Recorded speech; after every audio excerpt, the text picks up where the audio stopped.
Elektrikli uchun, santexniklik uchun, keyin uy egalari uchun bu xavfsizlik bo'ladi.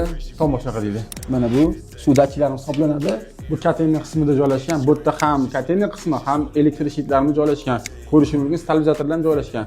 Endi bu datchilarimizni bitta dona emas, bitta bu yoqda joylashgan, bitta bu yoqda joylashgan. Bu suv toshish ehtimoli bor joylarda qo'yganmiz. Mana bu yerda ham suv toshish ehtimoli bor, bu yerga ham qo'yganmiz. Keyin mana bu yerda nasoslarning tagida ham joylashgan. Hozir endi buni qanaqa ishlashini ko'rsatib chiqamiz.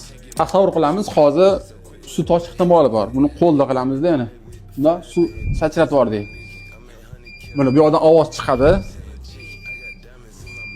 Bu mana asosiy suvni yopyapti.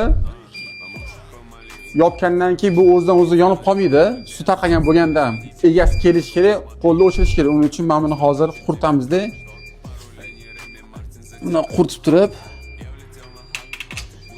endi buni egasi bilish kerak, qayerdan nima bo'layotganligini, uning uchun o'chirib yoqib yuborish kerak. O'shani mana hozir orqasiga qaytyapti. Suvni ochyapti qaytib. O'zidan o'zi bu qaytib qolmaydi. Shunaqa qiziqarli ma'lumotlar kerak bo'lgan bo'lsa, bizga obuna bo'lishni unutmanglar. Keyingi videolarimiz bundan da qiziq bo'lishi mumkin.